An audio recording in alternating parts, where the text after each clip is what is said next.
This is a Film Stories original podcast. Starting a business can seem like a daunting task, unless you have a partner like Shopify. They have the tools you need to start and grow your business. From designing a website to marketing to selling and beyond, Shopify can help with everything you need. There's a reason millions of companies like Mattel, Heinz, and Allbirds continue to trust and use them. With Shopify on your side, turn your big business idea into... Sign up for your $1 per month trial at shopify.com/special offer.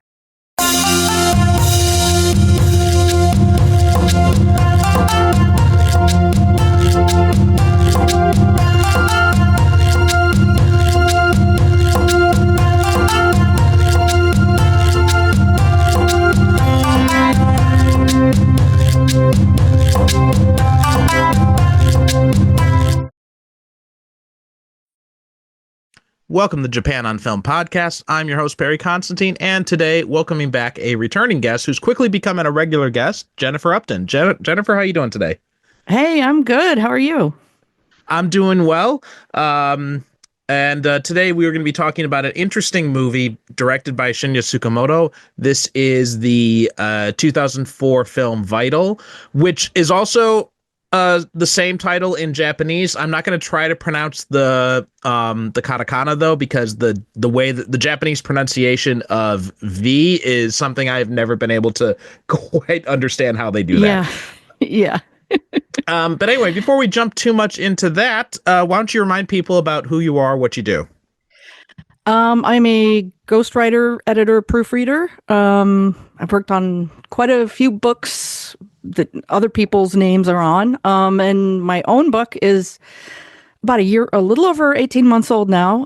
Japanese cult cinema, essays from the second golden age. And I actually debated on whether or not to put this film in the book, but it was just a little bit out of the time frame. It was a little bit later because the second golden age, I think, is kind of mid to late 90s, early 2000s. But I had to cut it off. But I did think about putting this film in because it is a great film.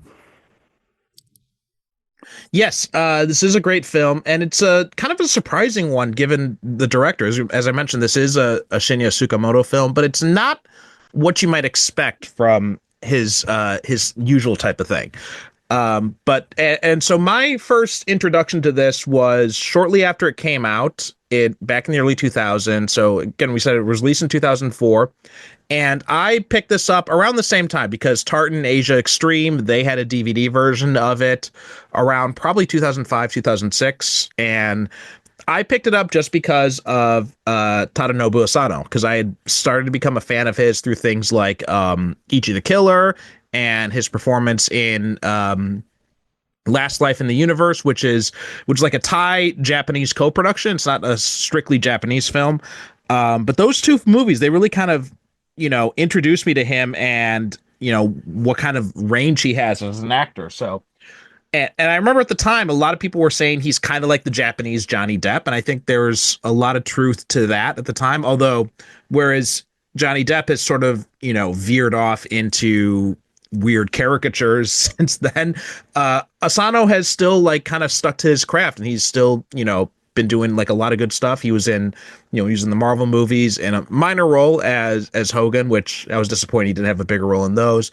But also he was in Mongol, The Rise of Genghis Khan. He was also recently in the Shogun series. So he's done a lot of international work as well. How about you? What's your history? Oh, sorry. Go ahead. I think, didn't he win an award for Shogun recently? I think he did. Did he win a Golden Globe? I believe so. Something like that. Yeah, I believe he was one of the people who won an award. That series has just swept the awards, which I still have to see. I haven't seen it yet. I haven't seen it yet either. But I picked this film because I was pretty sure I was like, I know I've seen this film, but it's been about 20 years because I'm pretty sure I rented the DVD back when Netflix had DVDs. And I got about 15 minutes into rewatching it and I thought, I don't remember this, which is really interesting because the film's about loss of memory. And I thought, I know I've seen this. And I looked through my notes and I was like, yes, I've seen this, but I have no memory of it. And it's really interesting because it must not have hit for me when I saw it originally, but this time really hit. And I was just loving every minute of it. And my first thought was he's a huge David Lynch fan, and you really see it in this film. And we just lost David Lynch. So that's probably why it really hit for me. I was like, oh my God, this movie is so beautiful and so life affirming, but it's also disturbing and kind of confusing. And, so similar. That's the way you feel when you watch like Wild at Heart or something like that. Like it's kind of similar emotions. Yeah, I got that Lynchian feel of it as well when I was rewatching it, which I didn't pick up before because I watched it back when I first got it, and I thought it was okay back when I first saw it, and even now still, like, it's definitely, if you were gonna ask me to watch a Tsukamoto film, like, this would probably be not be the one that I pick, but it's very interesting to watch, and it does have that kind of Lynchian feel, which you have this kind of feeling of disconnection, like something is not quite right here, but at the same time it's such a very quiet story that it also kind of reminded me of Koreeda in a way as well, so it's kind of like this bizarre mix of the two, and a little bit of Kiyoshi Kurosawa. They tend when I went and did a bit of reading about this film, and it does tend to get mentioned a lot with Tokyo Sonata, and even though it was a much later film, but yeah, that kind of veering off into strange places, but having an ultimate positive message at the end and having great character development despite very little dialogue.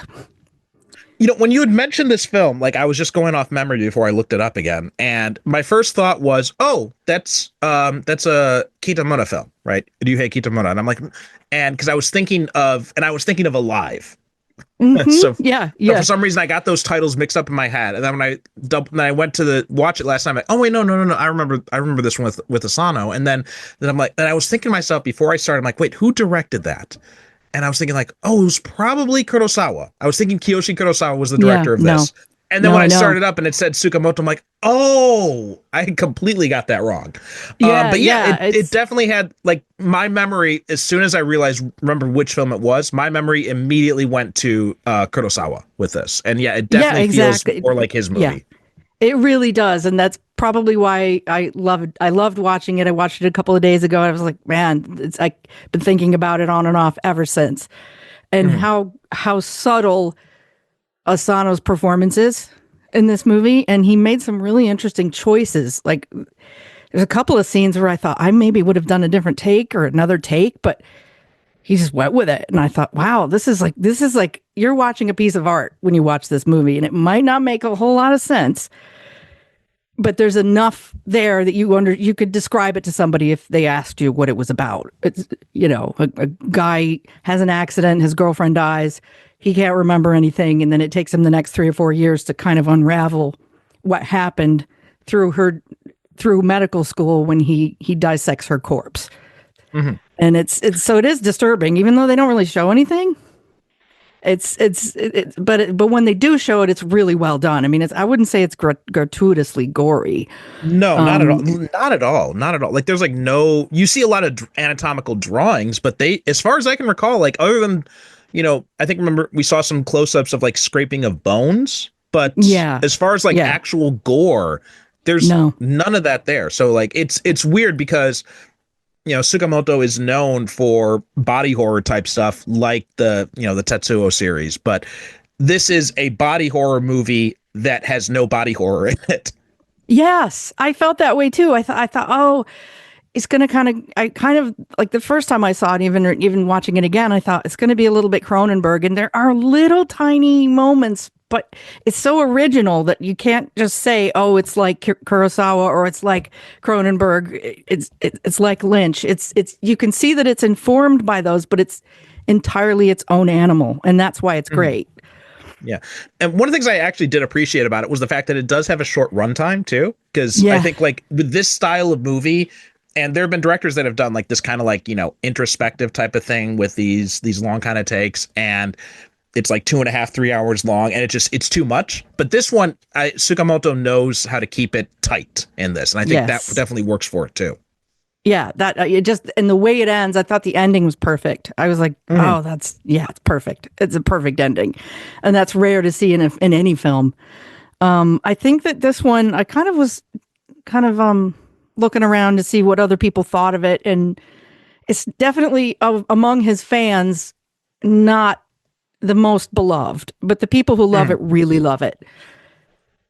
Yeah, and I can understand that. Like, if you're a Tsukamoto fan, like this is a wild departure from what you'd really usually expect from his stuff. It's a very quiet film. It's not as loud as, as Tetsuo, or even as, kind of out there, like trying to be a little bit more bizarre type of thing, like something like Nightmare Detective or anything like that.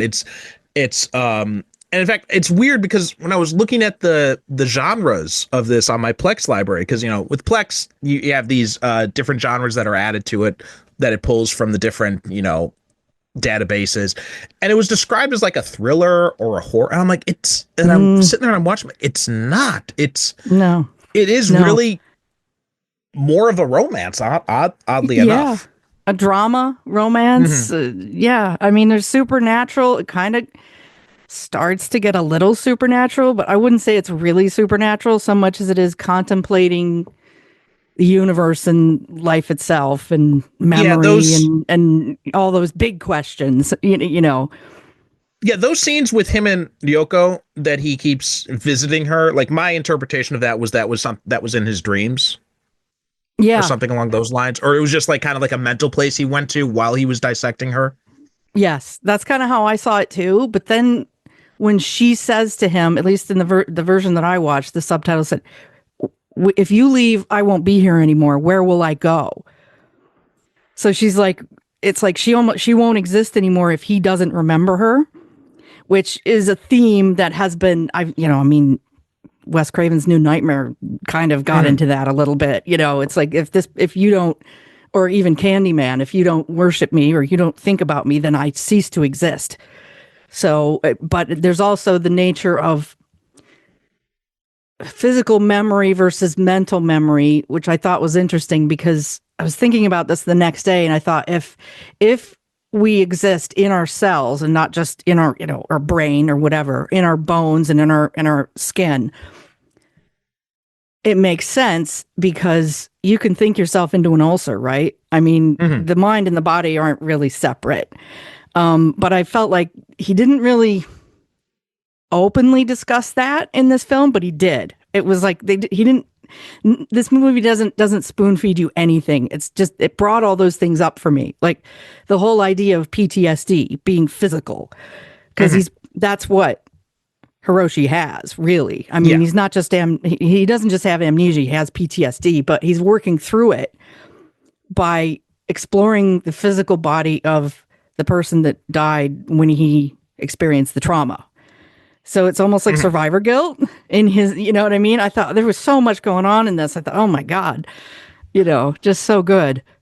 Yeah. As for when she mentions that, like my interpretation of that was just that's his subconscious, like worried that if he doesn't keep trying to remember her in this way, like doesn't try to keep this connection with her, that he's going to forget about her.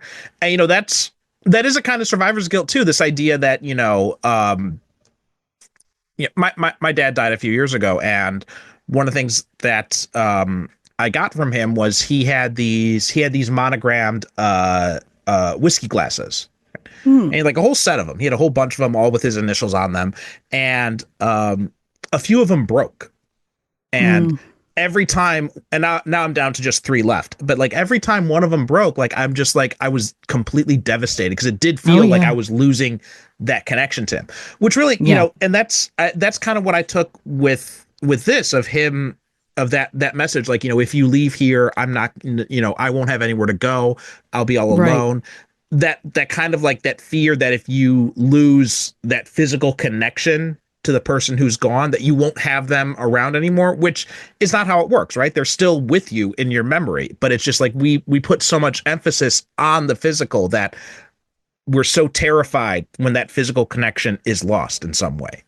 100%. Yeah. And I feel like, thank you for sharing that. That's very personal, but yeah, I mean, maybe this movie hit in a more personal way this time, because 2 weeks ago I had to go to a funeral of a family member, and it was like kind of still fresh, So when I watch this, and then you get to the scene at the end of the movie where they show you in great detail the ceremony of how it works in Japan, of what they do with the medical cadavers once they're finished, and how they're very respectful, and I'm not sure what we do in the West, but I'm pretty sure it's not nearly as respectful. I don't know, but it just, that was beautiful. It was like there was a purpose to this, and then their families came and they had like another kind of mini little funeral for even though it had been years since she died, since Ryoko died. So it was kind of interesting. It was almost like I kind of wondered, because I thought, well, they must have had a ceremony for her when she first died, right? But they had the second ceremony because now it's the cremation, but they didn't show it. So it was kind of like, I felt like her family was sort of maybe, I don't know. It felt like more closure, that scene. Yeah. Especially for Asano's character, but yeah. Similar to the West, how they have, you have the funeral and you have the wake. It's very similar kind of idea in Japan. Like you have, I don't know the exact terminology for it, but you do have kind of a wake-like thing where people go to the house and pay their respects. And then you have you have the altar with the deceased photograph there. Right. And so you do have that aspect of it. But then you also have the, I guess it would be the funeral, which is the cremation ceremony, where they do the family, and it's just close family for that. They go and they watch as the coffin is cremated and put in the crematorium. And afterwards, I think there's something about when the ashes come out, like they're going through and they're like the family, and part of the ritual is like taking out like the bones or something like that, or something along those lines. Wow. I can't remember exactly, but I've never witnessed it firsthand. I just remember reading something about that. That's interesting. So yeah, so it is that. It's a two-part thing basically. So I think my guess is they probably had like the wake type thing for her, but because she had her body donated to science, they didn't have the actual cremation ceremony yet, and that was this last part. Right. Yeah. Was there anything? I'm going to change subject a little bit now, but I was just thinking, because Ryoko is she's the love interest. Obviously, she was his girlfriend, but then you've got Ikumi, who's his new girlfriend. Not even really a girlfriend. It's sort of a weird relationship, but I disliked her character immensely. And I'm still sort of wondering why I understand why she's there as far as her purpose in the film goes, because it can't just be him alone doing this. There has to be somebody else to interact with, but I didn't find she didn't have any redemption. It was sort of just she was just sort of obsessed with him, and kind of almost to the point where she didn't have any character development. She didn't have an arc. No, I felt the same way. Yeah. Otherwise I loved it. So yeah, it felt like, and especially the fact where she kills the doctor, I felt like that was just completely unnecessary. And so it's just like a lot of this felt like, I guess Tsukamoto was worried that he had to have some sort of weirdness aspect that connects it to his previous work. That's kind of like his director trademark, is the only thing I can really think of. But otherwise, it doesn't feel like it really belongs in this film.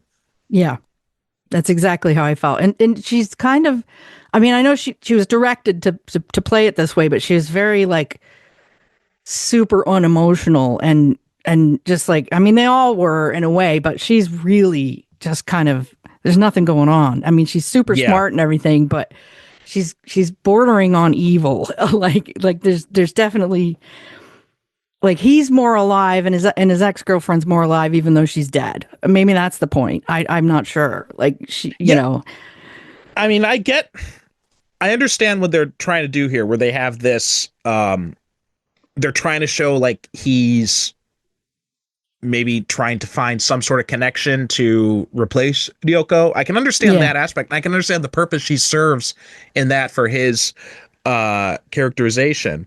But the way that it's handled in this, it doesn't feel like they're really giving her the type of aspect of it she needs to do. Like the fact that she becomes obsessed with him because of his class rank, feels completely unnecessary. And then she tosses aside the doctor for him.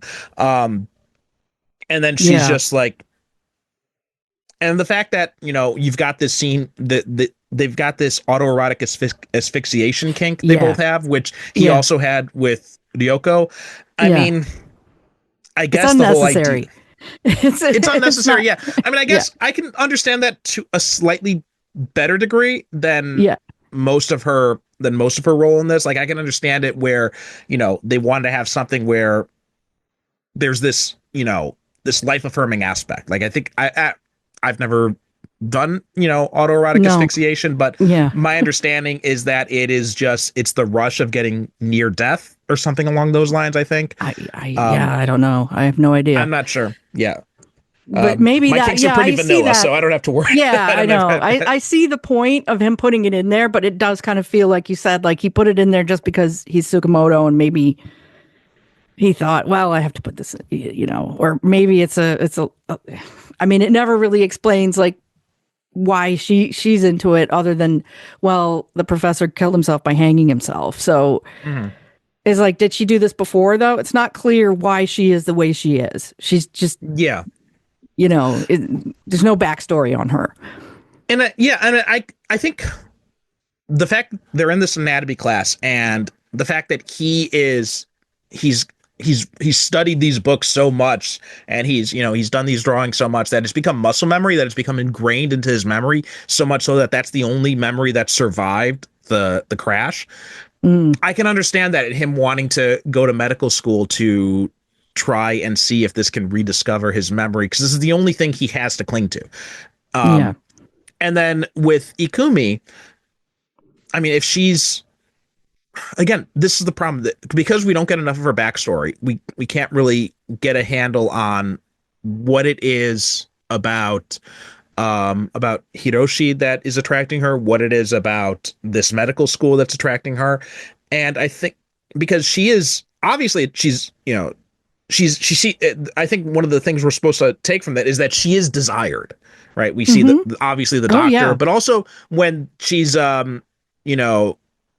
disinfecting or decontaminating the petri dish, like all the other male students are like hovering around her. They're like, whoa, you did that so great. And like, how did you do that? And so I can understand her attraction to him in that way, because the fact that he's the only one who is not hovering over her all the time. Yeah. And I could see that as being a way why she's intrigued by him. But then we toss in the whole thing about his class rank and all that, and it just seems like I can't. And then it makes her seem like a ladder climber. Like she's going to go whoever's the most successful. Like she's going to keep doing this throughout her life, you know? And I don't know, just that part of it, I didn't think made her very likable, because I felt like after graduation, she's going to do her internship and she's going to start sleeping with the head of the hospital, and it's just going to keep going until she marries, you know, some really important scientist someday. And it's also an unfortunate characterization of her in that too, because she's the only female character we see in this medical school. So that, kind of furthers this stereotype as well, which I didn't like as also. Yeah, I felt the same way, but it didn't like bother me, to the point where I didn't like the movie. It just was the one thing that I'm like, oh yeah, didn't care for that. But overall, I thought it was a great film. Just as that one character, just like, I just didn't like her. But I feel like too, like Ryoko, from what we see of the times when she is alive, I also feel like they're also, again, Tsukamoto seems fixated on giving this weird kind of obsession with death to her as well, because she also has the autoerotic asphyxiation kink. And then there is also when they're in the car right before they die, she tells Hiroshi, what would it be like if we just crashed into something right now? What would it feel like? And it's like, there is this. So I couldn't really get a handle on her character either. So there's both of them. It felt like Tsukamoto's not really doing a lot of justice to the female characters in this movie. 100%. I felt that way. Like about a half an hour after I watched it, I went, And then I started thinking about his other films, going, does he have a problem? No, I don't know. No, I mean, it's possible, because I was thinking. I was thinking about this recently because, I'd done an episode recently on High and Low, and the female characters in that movie are really kind of underwritten, and that's kind of like a trademark of Akira Kurosawa's work. And I watched this, and I was thinking back to Nightmare Detective, which was the last Tsukamoto movie I watched, and we covered that, about like a year or so ago on the show. And when I watched Nightmare Detective, the female character in that, the female detective, she had I thought she was a really interesting character, but I felt like a lot of the aspects that would have strengthened her character were split between her and the actual Nightmare Detective, when I think Tsukamoto should have just combined them into her character completely. Yeah. Maybe he's just not really good at writing female characters. I mean, it's possible. It's very possible, but yeah, it's just these. And I'm not sure if this is a coincidence or what, but the actress who played Yoko is Nami Tsukamoto. So I'm not sure. Is that his daughter? They're not related. No, I looked it up. Related. There's no, because that was my first thing when I found it. I said, oh no, no, they're not related. No. And A Snake of June, I haven't seen that in so many years that I don't really remember that much about the characters in that, but I did like that a lot too. So something interesting about Tsukamoto, the actress, is that she is a ballet dancer by trade. Yeah. And we see that, and this is something that intrigued me, was the scenes of her dancing on the beach, right? When she's doing these dance scenes, because when Hiroshi has this dream of her, or vision, or whatever it is, dancing, and he goes to talk to her father, played by Jun Kunimura, who does a great job too, by the way. He was awesome. Yeah, I think other than Asano, I think he gives like the best performance in the film. Agreed. And he definitely has the most emotion of any of the characters in the film. And when he's talking to her father about this, and her father says she never danced. So what was your read on the dancing scenes? Oh, I'm not sure. I for a few seconds I thought, is he maybe not misremembering it, but rose-colored glasses type of a situation? Like maybe it didn't happen. That's where it gets a little strange, where it's like you never see her. How do I say this? Ryoko, you never see her outside of his interpretation, his of perspective. Her. Yes, exactly. So, and I was thinking about this. The whole movie is, even her father is almost getting to know his daughter through through Hiroshi. So it's almost like every person, who they are, is different to everyone. So like I was thinking about this at the family member's funeral. There were people there who had like really bad arguments with this person who had died. And I thought there were other people who were just weeping. And it was like everybody perceives this person in a different way. Everybody's perspective is their own. And that's why when you read memoirs, that's one point of view. Yeah. And I was thinking what it could be too is because it's these visions he's having of her, and because she had this obsession with death when she was alive, that maybe the fact that she is finally dead, like she is completely free from any sort of obligations, any sort of expectations, is the only thing I could think of really that maybe kind of explains it. And the dance itself is very kind of feral. Yeah, yeah. Which in a beautiful natural setting. So yeah, and like when they finally make love, it's like this beautiful animal. They're in the jungle, and it's like it's pure.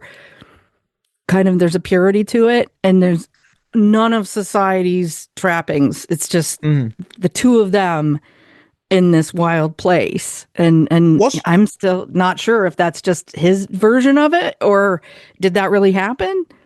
Also, the fact that she has a tattoo, I thought was interesting because tattoos are very they're very frowned upon in Japan, and I know. If someone is to get a tattoo, it's usually something in a place that's easily concealed, right? Yes. Like maybe you'd have it like I had an ex who had one, like on her inner thigh or something like that, right? So it'd be something where you can cover it up very easily so that nobody can see it, so that you can maybe cover it up if you go to the onsen or something like that. Exactly. And something small. But she has this prominent tattoo, and it's like and it's a very interesting tattoo, I thought, too, because it's like this almost, tribal bird design. Yeah. So I was getting a sense like maybe this is, and, when you see like these kind of like indigenous symbols, things like that, right? Your obvious, ideas, connection to some sort of society that's different from ours, or society that's, pre-modern, whatever that means, that kind of thing. Yeah. So, and the fact that it's a bird, right? Bird is typically a symbol of something that's an animal that's very free, usually has that kind of symbol of it. So I guess maybe this is kind of like a desire for her to break away in some way. So maybe that's why, that's also why they're also, every time they have these fantasies, they're always in like the beach or in the jungle or something like that. Whereas the memory of her, when he's remembering when he was with her, it was in this, like abandoned building or something like that. Yeah. That part too. I was like, this is, and then in the real, quote unquote, real world, he wants to live in a building that's sort of similar to that. Right. So it's that, that I did notice that. And I thought, well, and it sort of seemed like her own parents didn't even really know her. So we don't really get any of her backstory, only what we see through Hiroshi. So, right. Well, there's also that scene when, when he talks about, her father mentions the fact that we only found out like a week before that she had donated her body to science.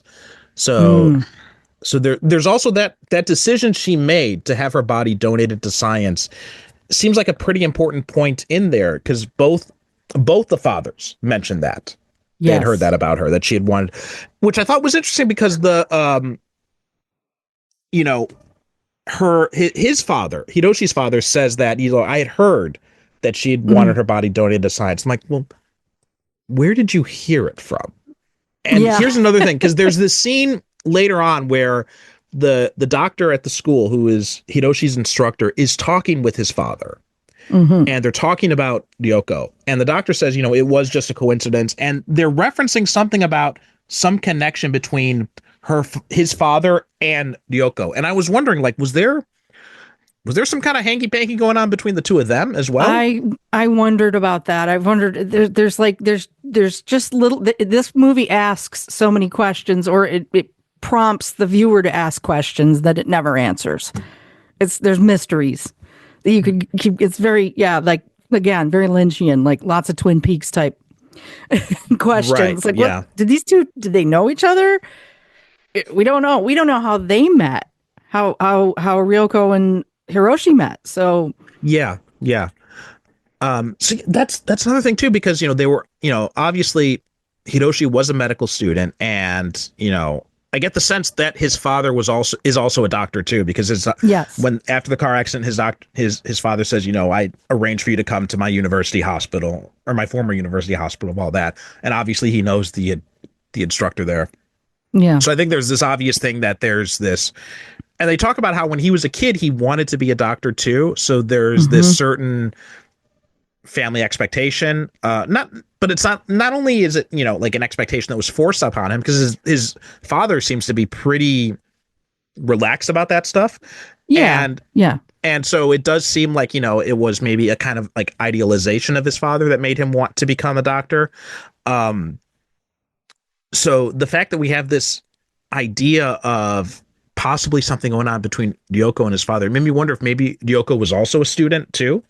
And if maybe, because there are a couple of close-ups of him where he's like really intense and about Ryoko, and it's almost like he knew her. Like, like there could be a sequel to this where you see it from another person's point of view. Well, also too, like I wonder if maybe, and this is just something that came up to my top of my head, and maybe I'm doing a bit of fan fiction here, but I wonder if maybe he was a teacher at this hospital, and if he had some sort of relationship with Ryoko, and that's why he's not at the hospital anymore. Like maybe something got found out or something, and the brass is kind of like, we're not gonna push anything here, but maybe you might want to find a different position. It could be that, and then maybe, I mean, it's a good point that you brought that up, because that's the relationship that Ikumi has with her instructor.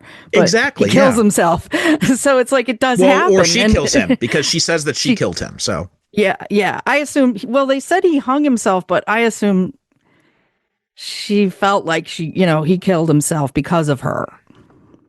My interpretation was that she was done with him, and maybe they were involved in like a in a choke fest type thing, and then she intentionally took it too far. Oh, you know what? I didn't even get that. Yeah, because the other student says, "Oh, he hung himself," and I never even made that connection. But you're probably right. Yeah, she killed him, and then, I mean, technically, he asked her to, if it was consensual, right? I mean, it's still murder. So, but yeah, I mean, yeah. So yeah, no, I didn't get that. Yeah, I don't know how I missed that, but yeah. Okay, so we're gonna take a quick break, and then we'll come right back. Hey, it's Paris. You know I love sparkly things, right? Like stars. Duh. And thanks to Hilton and AutoCamp, I just slept under them. Picture me serving looks by the fire outside my luxurious Airstream, making s'mores with the kids, while a national park is our backdrop. The great outdoors meets Hilton hospitality. That's hot. Explore all the new ways to stay at Hilton.com. Hilton for the stay. With a major selection of the looks your kiddos love, starting at just $4 in the Walmart app, a new school year means a stylish new them. Who knew? Find skater skirts and Crocs that say, I'm casual but cool. Sparkly sneakers that say, it's my classroom, you're just learning in it. And preppy polos that say, I'm the teacher's pet, even if they're mommy's menace at home. Find their favorite styles starting at just $4 in the app. The Walmart you thought you knew is now new. And we're back. So you said there was a quote that you picked up. Yes. Yeah, by David Lynch, that actually I thought of it after I watched this film.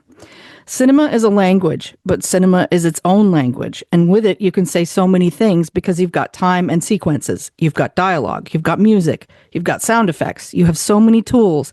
And you can express a feeling and a thought that can't be conveyed any other way. It's a magical medium. And I felt like Tsukamoto, with this film, really, he understands the medium of film. He's telling a story with a very... It's not even a linear plot. I mean, it's but yet you understand what's happening, and at the end of the movie you feel a certain way. You walk away feeling a certain way, and that's something that cinema does that other mediums, well, music does it too, but Tsukamoto is a master, I think, and you see it with this film. Mm-hmm. Yeah, and the fact that I could be misremembering, but there wasn't a lot of music in this, was there? No, it's not nearly. There's a little bit of like that sort of a little bit of a softer version of the industrial type music that he had in Tetsuo, but it was quite nice. I kind of liked the little music that was in this. Because one of the things that struck me was, especially there's this one scene that really stuck out to me, where it's like this montage scene of them going through the days of the dissection towards the end of the movie. Yeah.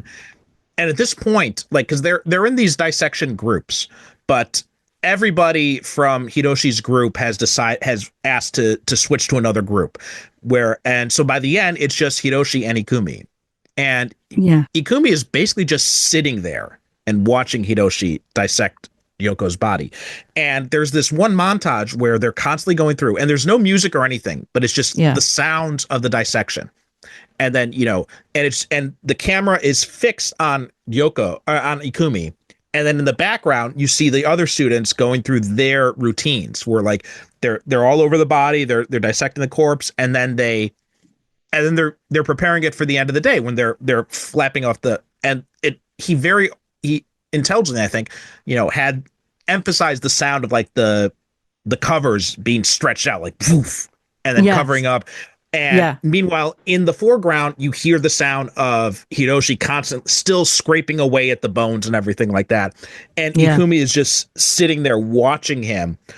And the expression on her face was like, it was very interesting, because it was like a mixture of this is one of the things where I think it's unfortunate that her character was underwritten, because I think Kiki is a pretty decent actress just based on her, the way she was able to hold these poses there, because she has this look on her face that is part interest but also part horror at what she's watching.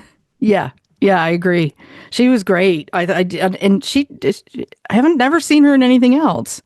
I'm sure she's done a lot, but I never. I know she the looks ballet familiar, dancer, but I couldn't recognize her name. And yeah, just looking over some of the stuff here I've seen here, I don't think I've seen her in anything else. No. Yeah, she was good though. I mean, she's perfectly cast. She has a face that's kind of cold and cute, all wrapped up in one. Reminded me kind of like Eiji Shina in Audition. Yes, yeah, definitely a little bit. Yeah. So yeah, those were kind of the big things that. Well, I want to talk a little bit about Asano's performance, because he's a very interesting actor, because if you've seen him in stuff like and like a lot of these movies I saw him in early on, wildly different types of characters he plays. Like the first thing I saw him in was Ichi the Killer, and in that he's this very bombastic character, right? He's very flashy. I mean, honestly, I think he would have made an interesting Joker at some point in his life, because just based on that performance. I'm trying to remember, the first thing I ever saw him in might be Bright Future, which I loved. That. Oh, it's really good. That's a really cool movie. Yeah, you'll like that. If you like this, you'll like that. It's really cool. But also, like, Last Life in the Universe was another movie I mentioned that I saw him in early on. He plays like the complete opposite type of character in that, where he's like this very kind of like meek type of character up until a certain point. And then this, and this is interesting because he's, he doesn't, like, I think if you don't know, if you haven't seen anything of Asano's performances, I think you could look at this and maybe mistakenly think that he's very wooden, but that's something he's doing intentionally in this. Like, he's doing this because of the fact that his character is just completely lost. But meanwhile, he does have this, fierce devotion. There's some sort of passion that is driving him through this. Like, we see it in some of the, like the scene when he stops Ikumi from choking herself, and we see it in the scenes of him and Ryoko, and it's just a very interesting performance. Go Hato was, I think, the first or the second thing I saw him in. Taboo was the English title. Did you see that? I haven't seen that one either. No. Oh, that's really good too. That was Nagisa Oshima directed that. Oh, okay. And there's another actor in Vital that's also in that film. That is a really funny movie. It's an old fashioned samurai movie, but it's got a lot of humor in it.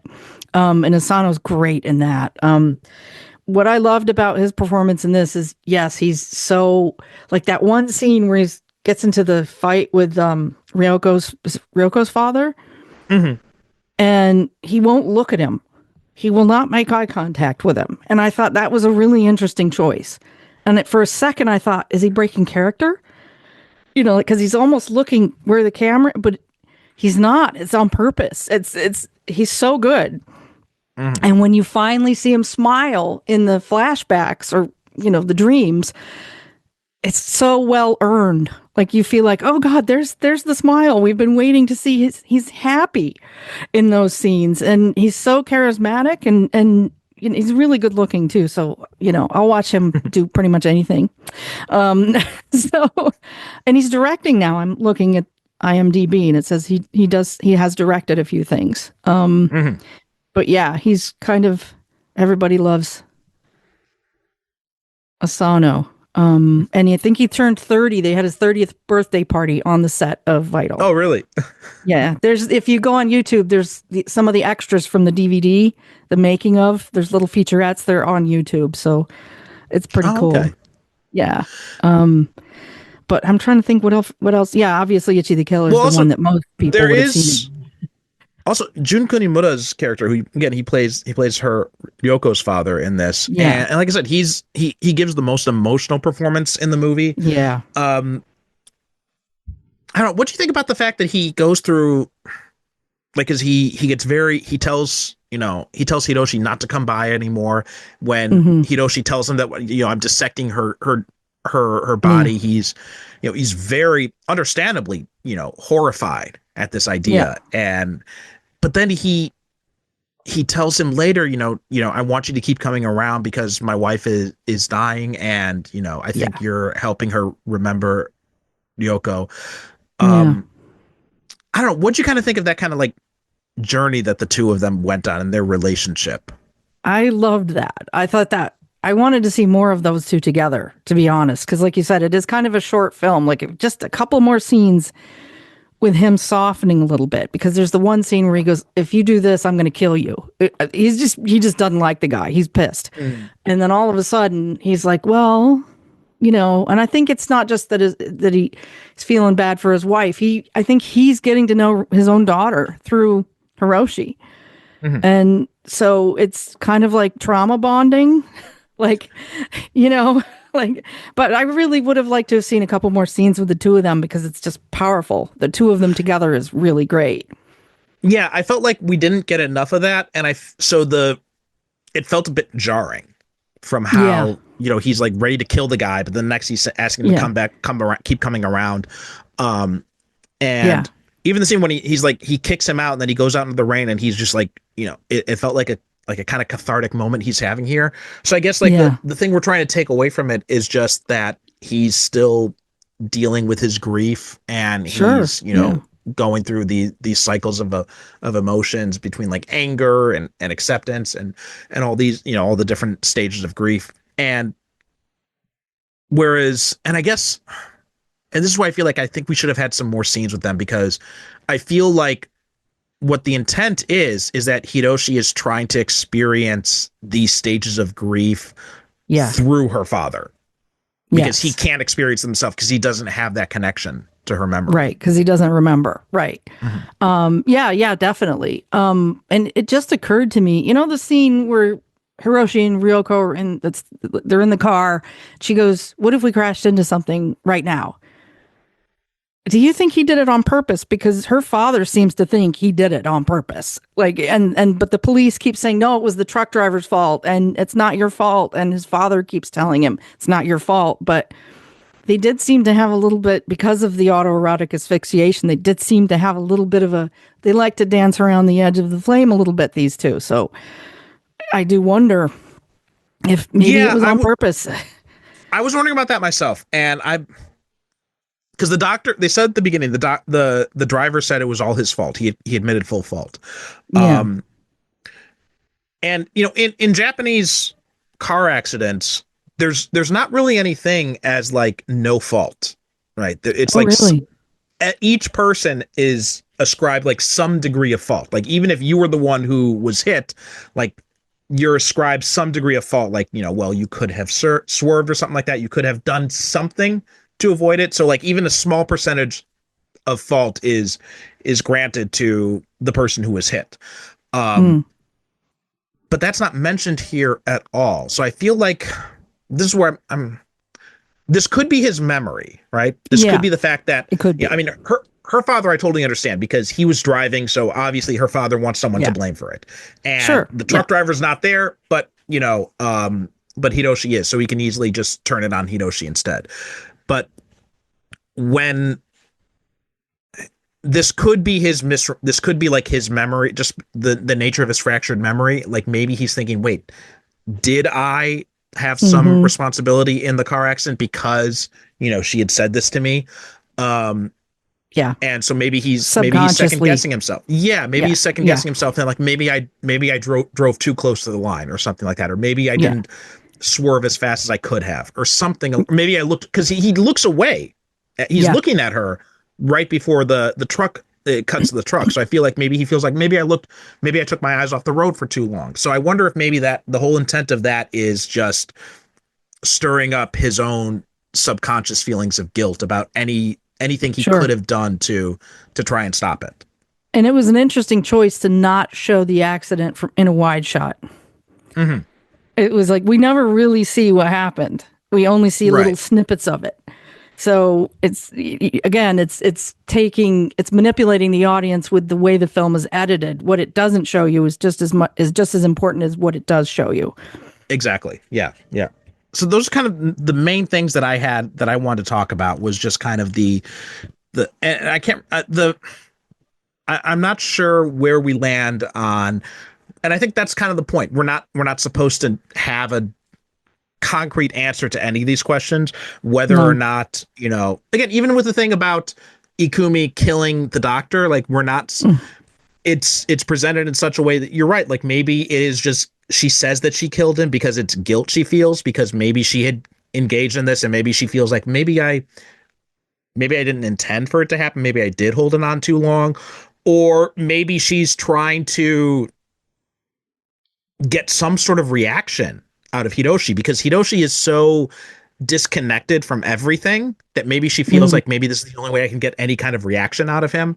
So, and so whether that was true or not, whether there was some relationship with Ryoko and Hiroshi's father, how Hiroshi and Yoko's father came to this kind of, understanding with each other, Hiroshi's own guilt about, did I cause the accident? Did I hang on too long? All this kind of stuff. I think these questions are meant to be left open-ended in a very Lynchian type way. Yeah, yeah. And I really liked the way he expresses the passage of time in this. It's very subtle. Just like little dissolves here and there, little like you see his Ryoko's mother's picture and all this, you assume she's died, but they never say the words, things like that. And just that now it's 3 years later and now he's been in medical school, but he still can't remember anything. It's kind of also the biggest question of all is, the way it ends is beautiful because he finally remembers that one important moment. That's just a little moment, but it's such a beautiful moment that's what he's going to hold. But what's going to happen? I assume they're both going to graduate and just, it's kind of like, there's no real, there's no closure to their relationship. We just have that scene where he apologizes to her and then and then she thanks him. Yeah. And that's it. Like, I guess they're not going to see each other anymore and they're just going to go their separate ways after graduation. And it's like, okay, but that's not the point of the story. And that's partly what I was saying about Ikumi. I didn't quite see, I understood the point of her being there, but their relationship didn't really move the story forward, but maybe that wasn't the point. Maybe I should watch it again. It's one of those movies you get different things probably the more times you watch it. Yeah, I think so. Yeah, and it's just I do feel though, I think Tsukamoto could have devoted a little bit more time to beefing up at least Ikumi's character in this because she definitely feels like the one who suffers the most from the short runtime. Yeah, definitely. Yeah. But I'm kind of glad, like you said, that it wasn't longer because it was kind of the perfect running time. So in a way, it's like it maybe would have felt a little slow if it had been longer. Right. Yeah. But also too, like the sketches they have in these, I'm not sure if you saw anything in your behind the scenes look, but those sketches are amazing. They're amazingly well detailed. Yeah. He said he was going to do those himself, but he ended up having too much on his plate, doing everything else, like editing the film and directing the film. And so he hired an artist and they're great. It's like he said that he used a book of Da Vinci's anatomy sketches as inspiration. But yeah, I could have just watched that all day. Just the, the pencil moving across the page and mentioning the fact that he was doing a lot, like you look at, I just got the Wikipedia page open here. It's directed by Shinya Tsukamoto, written by, produced by, cinematography, edited by, like dude's a workhorse. Yeah. And he was going to make the bodies himself too, but the producer was like, "You can't. You need to sleep. Give someone else a chance to do something." Yeah, yeah. You're not making independent films anymore. You don't have to do it all on your own. No, but I think he wanted to because that's who he is. He's a living artist. Like he's like, I have to do all this. I get that too because I've seen this too with my own work because I'm a self-published author and when. And it's like I'm doing work through a publisher now too, and it's like I have to rein myself in when it comes time to do for other people to do stuff, and they're just like, you don't do that. No. You're working with a team now. You don't have to do all that stuff on your own. It's like I have to keep reminding myself of that. So yeah, I definitely get that instinct, especially when you come from that. There is that kind of when you come from an indie background like that, where you are doing everything yourself and you are kind of bootstrapping everything yourself. There is kind of that feeling like if I don't do it, it's not going to get done. So I can get I can get his instinct there. Congratulations for working with a publisher, by the way. That's amazing. Oh, thank you. Yeah, that must feel strange because, self-publishing is a whole different, you get to do the layout, everything yourself, It is. It's a very different, it's a different feel because now it's like, wait, I wrote the manuscript and I'm done? That's it? Yeah. Like, I don't have to with my stuff, like that's the beginning. Proofread it. And that's incredible though. That's amazing. Let me know when it's coming out. Plug it on the show for sure. Yeah, well, it'll become probably by the time this episode is out, it'll already be available. So, but anyway, definitely, I'm gonna buy a copy. But anyway, that's a pretty good note to end on now. Unless there's anything else you want to say about Vital. Just see it. If you haven't seen it, definitely see it because it's definitely. I loved it. I mean, especially if you enjoy surreal films, if you're not, I mean, I think anybody who's seen Tetsuo is probably going to like this to a certain degree, but it is a lot different. It's not crazy in that way. I wouldn't define it that way. I define it, like you said, as a romance, but it visually, the way he puts it together is different. It's not, it's not a rom-com. Yeah. No, it's not a rom-com, but it is a romantic movie. There's a kind of romance to it. Yeah. Romantic drama with tragedy thrown in and there's a sense of ennui that kind of is underneath all of it, but at the end, I just thought that last image was so beautiful. I thought, oh, we go through this whole thing and it's so life affirming at the end with one little shot. And I thought it was in his framing of that shot was even kind of off kilter. And I thought, oh, it's just perfect. It's a perfect ending.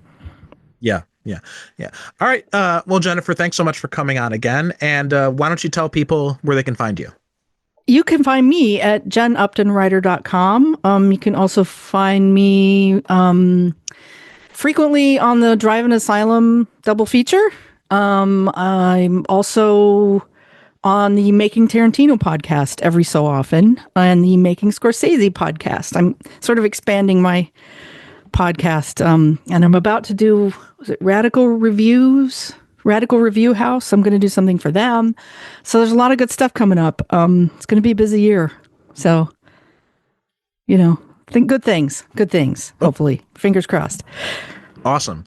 Okay, well, you can check out links to some of that stuff in the show note. As for us, japanonfilm.com is the website, and we are Japan on Film on Blue Sky, and we post release announcements on Threads and Instagram, also Japan on Film, and we also post release announcements on the Facebook page, so you can find us there by searching for Japan on Film.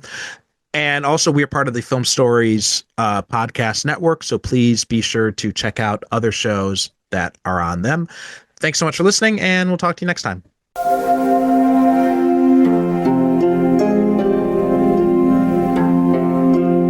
The Japan on Film podcast is produced by me, Perry Constantine, in conjunction with the Film Stories Podcast Network. Visit japanonfilm.com for show notes, episodes, and information about being a guest yourself. You can also reach out to me on the website's contact form if you have questions or comments about Japanese movies or the show itself. The show is at Japan on Film on Threads, Blue Sky, and Instagram, so please be sure to follow us. If you'd like to support the show, you can donate on japanonfilm.com, purchase from our advertisers, or leave a review on Apple Podcasts, Spotify, or wherever you get your podcasts. Join the Film Stories Podcast Network Discord from the link in the show notes to connect with me and many other cinema fans and podcasters.